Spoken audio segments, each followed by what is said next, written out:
vous est offert par DACO SARL, société d'expertise comptable et de fiscalité.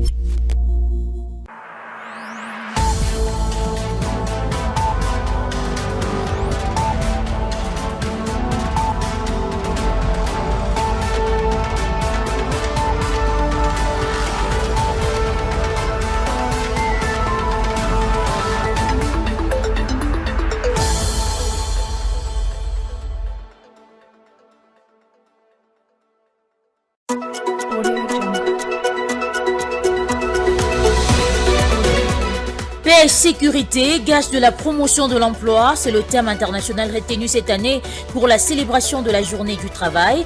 À cette occasion, une cérémonie a été organisée au Palais du Peuple par le ministère du Travail. Devant plusieurs travailleurs congolais, la ministre du Travail, Emploi et Prévoyance sociale, Claudine Ndoussi, a rassuré que toutes les requêtes de travailleurs congolais sont sous traitement sur la table du gouvernement de la République démocratique du Congo. Tout à fait autre chose, l'inflation continue son accélération dans les différents centres de négoce à Kinshasa, du moins pour certains produits de grande consommation, à l'instar des surgelés. Ce après une descente au marché Gambela. Ce mercredi 1er mai, il s'est observé une surchauffe des prix concernant les pieds des porcs, communément appelés makosso. Un carton de cette denrée alimentaire passe actuellement des 33 000 à 44 000 francs congolais.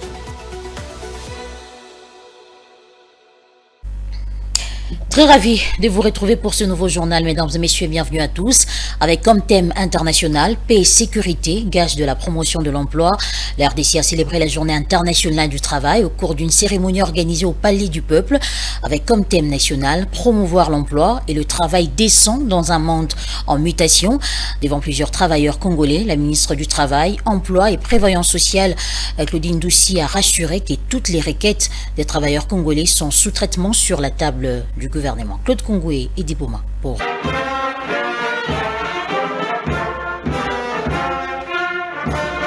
C'est d'abord l'hymne national qui a ouvert ses assises. Devant plusieurs travailleurs venus célébrer la journée internationale du travail, la ministre du Travail a souligné les efforts du gouvernement en cours pour accompagner les travailleurs congolais. Aussi bien pour les travailleurs que le gouvernement de se retrouver afin d'examiner ensemble les progrès réalisés et les préoccupations nouvelles inhérentes au monde du travail. Le gouvernement attache une importance capitale au secteur de l'emploi, en tant que gage de développement harmonieux de notre pays et de paix, sans oublier que celui-ci est le baromètre qui puisse permettre de jauger la santé économique des États modernes. Le coordonnateur de l'intersyndicale du Congo, Guy Kokoujé-Dila, a d'abord rappelé l'historique de la dite journée, pour rappeler ensuite les différentes requêtes de travailleurs déposées auprès du gouvernement et qui n'ont pas encore été répondues, tout en félicitant les efforts du ministère de la fonction publique pour ses réalisations. Avec des tensions salariales à étendre sans commune mesure, alors qu'ils sont tous dans les mêmes marchés de consommation et ils ont les mêmes employeurs. Ce salaire ne leur permet pas à jouer les déboutsements, car il est faible, le pouvoir d'achat est inférieur à l'indice de développement humain. Une journée pratiquement festive qui s'est clôturée sous une bonne ambiance. Même si bon là-bas, nous prendrons le temps qu'il faudra.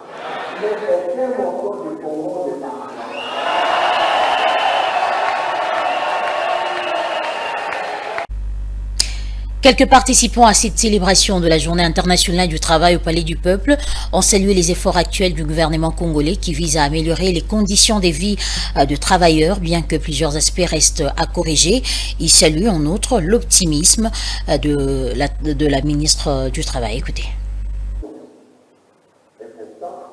Il est vrai que rien ne marche dans le monde du travail parce que le palier que nous attendions du SMIC n'est pas respecté et que nous devons revoir par le fait que, vous le savez, nous avions le SMIC était fixé à $5 et aujourd'hui $5 qui dans son temps était de 7 000 francs est passé à 14 000. Alors vous comprendrez pourquoi est-ce que l'intersyndicale nationale du Congo Donc nous les syndicalistes, nous demandons à ce que nous puissions revoir la révision du SMIC. Le monde du travail, c'est un monde très vaste, mais nous sommes surpris de voir que Madame la Première ministre, qui est chef du gouvernement, n'a pas pu consulter l'intersyndicale du Congo, parce que c'est la grande structure et le monde du travail a des problèmes réels qui touchent le monde du travail. Je pense que la Première ministre devait réellement consulter le monde du travail pour le bien-être de la population. Il s'agit d'une interpellation. C'est un grand travail au niveau de l'emploi et du travail. Il y a encore beaucoup à faire, mais il y a eu aussi des efforts qui ont été consentis pour améliorer les conditions de travail et les réformes qui ont été initiées pour permettre à ce que le milieu du travail soit décent par rapport au titre et à ce qu'on a demandé au niveau international pour la prise en charge des ouvriers.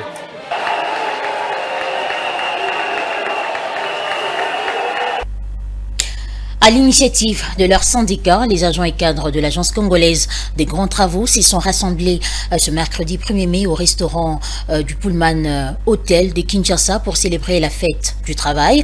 Occasion pour le président de la délégation syndicale de passer un message d'affermissement et de conscientisation à ses collègues. Reportage. C'est en présence du directeur général adjoint de l'Agence congolaise des grands travaux que cette célébration de la fête du travail s'est tenue à l'initiative de la délégation syndicale ce 1er mai 2024 au Pullman Hotel de Kinshasa. Occasion pour le ST-ACGT de procéder au réarmement moral des troupes et rappeler l'existence d'une convention collective récemment élaborée et dont l'entrée en vigueur est imminente afin de protéger les droits des agents et de leurs avantages. Au-delà de défendre les droits des employés, nous devons, nous aussi syndicalistes, protéger l'emploi, protéger le travail. Et le premier élément qui fait que nous puissions protéger le travail, c'est notre comportement. Nous devons nous conformer au règlement d'ordre intérieur.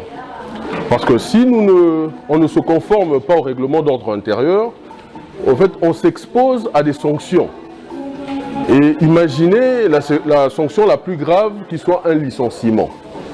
Imaginez que vous perdiez votre emploi, les dommages que vous allez créer pour votre famille, vos proches. Pour sa part, le directeur général de cette agence a rappelé aux agents leurs obligations envers l'employeur.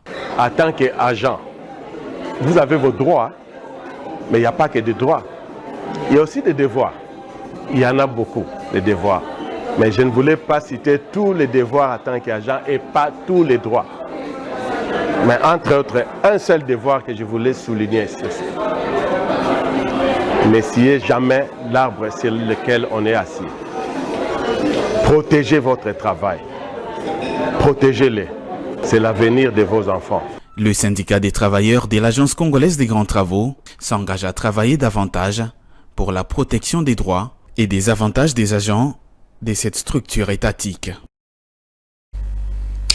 Toujours en marge de la Journée internationale du travail célébrée chaque le 1er mai, une femme entrepreneur souhaite que celui-ci marque un pas de non-repos pour les travailleurs congolais en général et en particulier les entrepreneurs du Forum international des femmes entreprenantes et dynamiques, structure dont elle fait partie depuis des années. Elle appelle ainsi à un travail acharné pour un meilleur avenir. J'aimerais souhaiter une bonne fête de travail en ce jour du 1er mai 2024 à tous les membres du FIET, à tous les entrepreneurs et entreprenantes de la RDC et de par le monde entier, et aux autres membres qui se lèvent tôt le matin pour aller au travail et rentrer tard à la maison. J'encourage tout un chacun, surtout à nous les Congolais, à continuer à émerger dans le travail, à continuer à aller de l'avant. Un de ces quatre, on aura à réaliser nos projets qu'on aimerait réaliser. La façon de travail aujourd'hui pour tout un chacun des Congolais n'est pas facile. Beaucoup de travailleurs passent des moments difficiles par rapport aux impayements, par rapport au manque de moyens de transport, par rapport au manque d'énergie. Mais je souhaite que d'ici l'année prochaine, tout ça va s'améliorer parce que le gouvernement ne va pas non plus baisser les bras.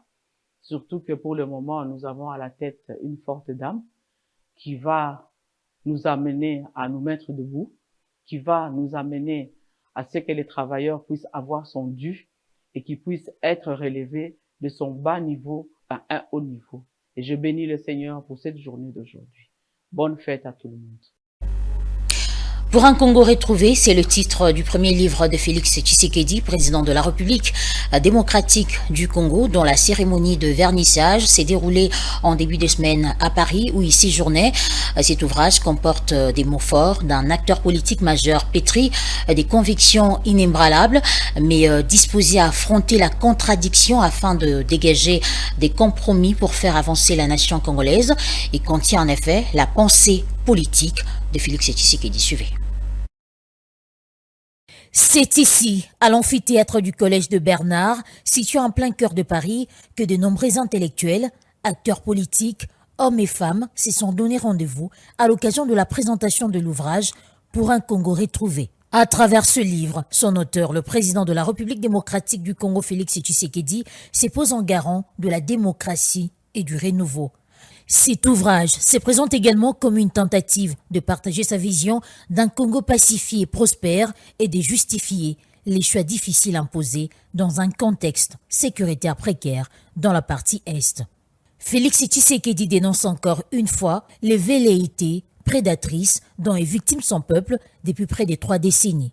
Je ne pouvais en aucun cas manquer à ce noble devoir de m'exprimer sur la tragédie que connaît mon pays, mais également l'infaillible volonté de se faire entendre mieux, d'éteindre par le sacrifice de ces vaillants hommes et de ces vaillantes femmes le péril représenté par les velléités prédatrices et expansionnistes exprimées par certaines puissances étrangères.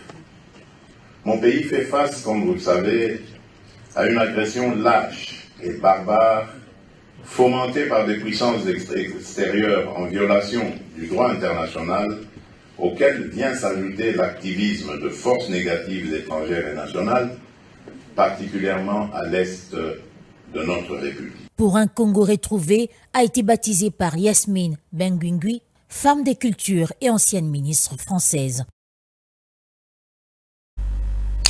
Autre chose à présent, la Fédération des entreprises du Congo a dans un courrier en début de semaine rejeté la demande de mise à disposition d'une liste partielle de 10 entrepreneurs sous-traitants évoluant dans le secteur des télécommunications formulée par l'autorité de régulation de la sous-traitance dans le secteur privé afin de les recommander aux entreprises principales de ce secteur. Pour la FEC, la demande de l'ARSP n'est soutenue par aucune disposition légale et court le risque d'être regardée comme discriminatoire à ses missions des services publics.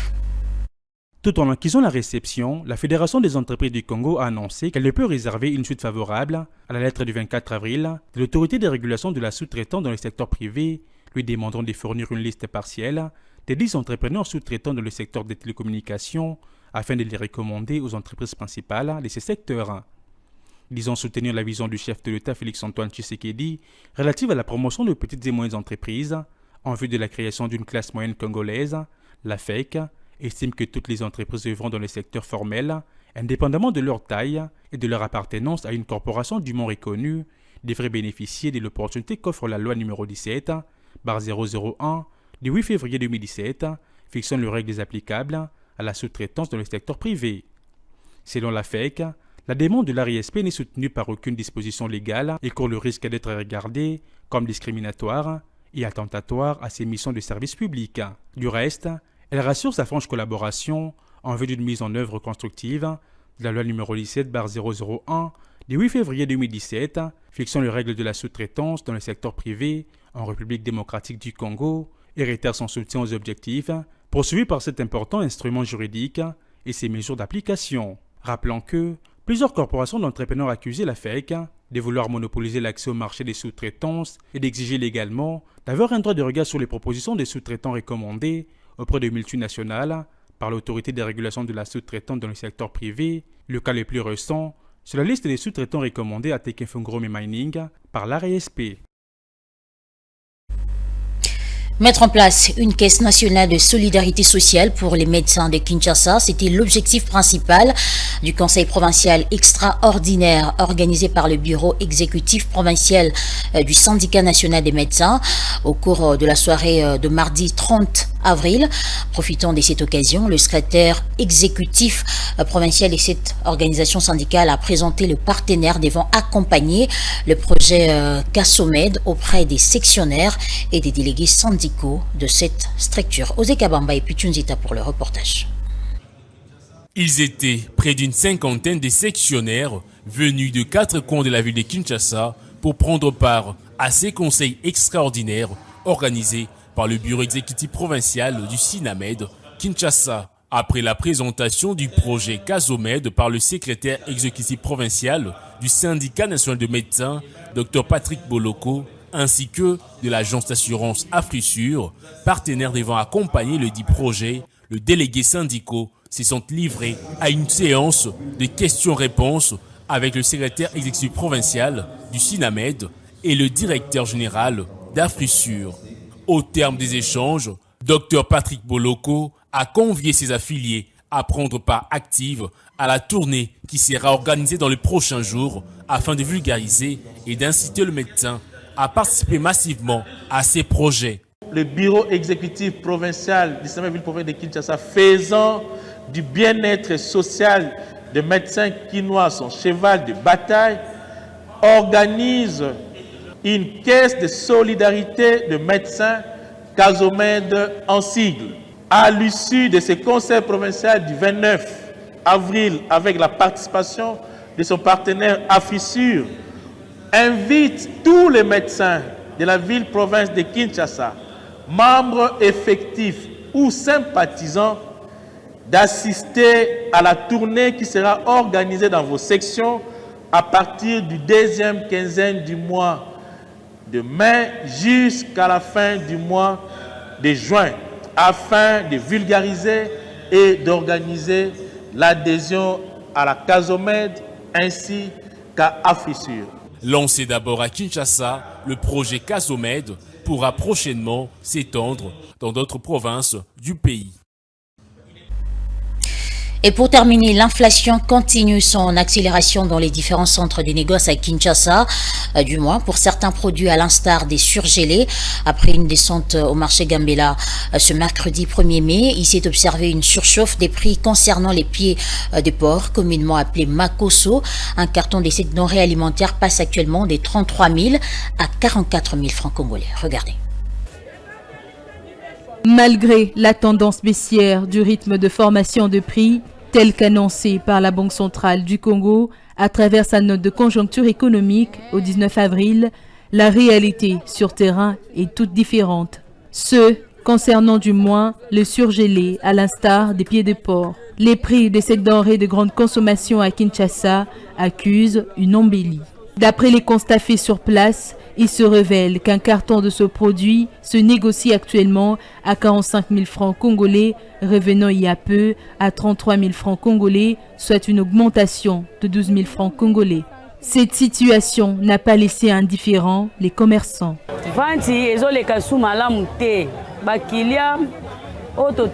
La vente ne va pas bon train. Les clients sont plaintifs à cause des prix qui changent du jour au lendemain. Avant, un carton de pieds de porc coûtait 33 000 francs congolais. Mais aujourd'hui, il est à 45 000 francs congolais.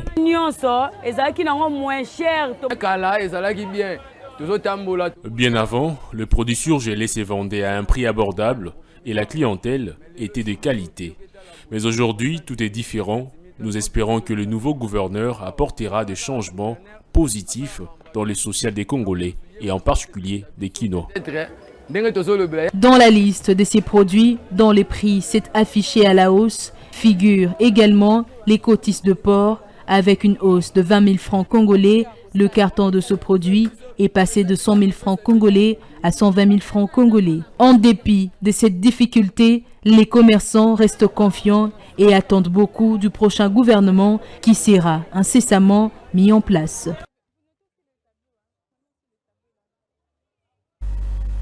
Si vous nous avez pris en cours des diffusions, mesdames et messieurs, je vous rappelle les principaux titres de ce journal.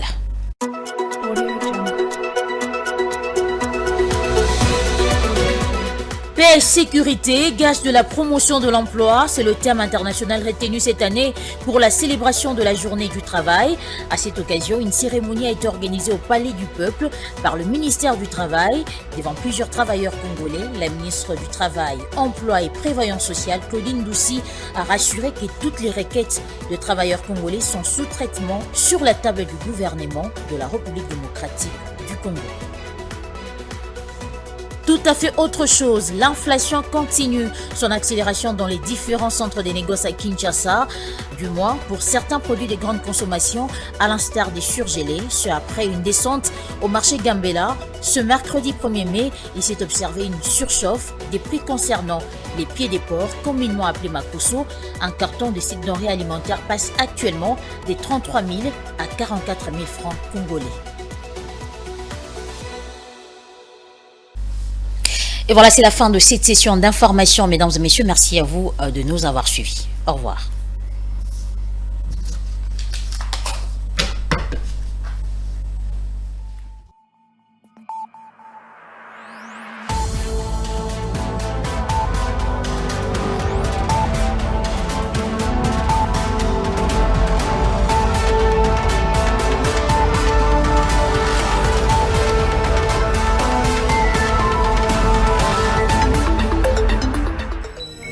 Ce journal vous a été offert par DACO SARL, société d'expertise comptable et de fiscalité.